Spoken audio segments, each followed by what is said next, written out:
बस इतना समझ लो कि चुनाव आते ही हम सब मतदाताओं की उलझन बढ़ जाती है। एक साफ सुथरी सरकार बन जाए तो देश की तरक्की हो।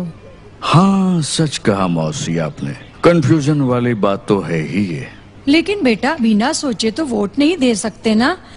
बुरा नहीं मानना, लेकिन वोट मांगते हो तो इतना तो पूछना ही पड़ता है कि पार्टी के नेता कौन है, उनकी नीयत कैसी है, पार्टी के मैनिफेस्टो में क्या है।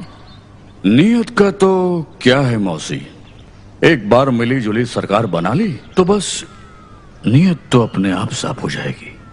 तो क्या अभी नियत साफ नहीं है? नहीं नहीं मौसी, ऐसा मैंने कब कहा। नियत तो साफ है पार्टी की, लेकिन हर बार तो सरकार नहीं बना सकती ना।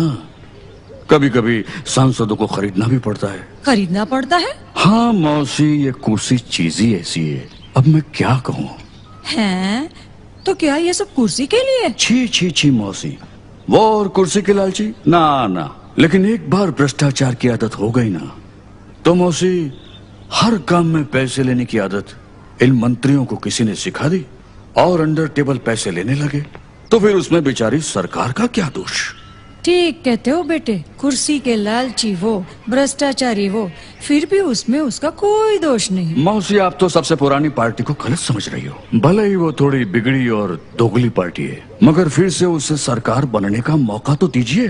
भ्रष्टाचार की आदत तो सिर्फ 5 साल में छूट जाएगी।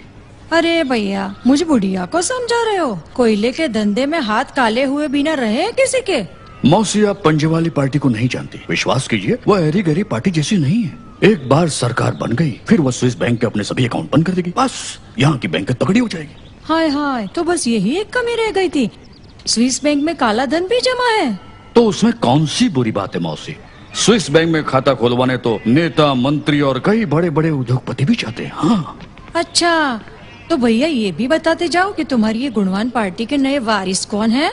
बस मौसी, राहुल बाबा ने हाँ कहते ही हम आपको खबर कर देंगे।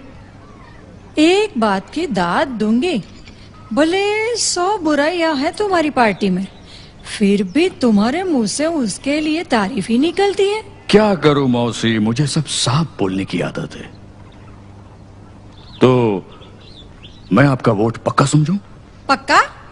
भले मुझे मेरी उंगली कटवानी पड़े, लेकिन मैं ऐसी पार्टी को वोट कभी नहीं देने वाली। मतदाता हूँ, कोई बेवकूफ नहीं।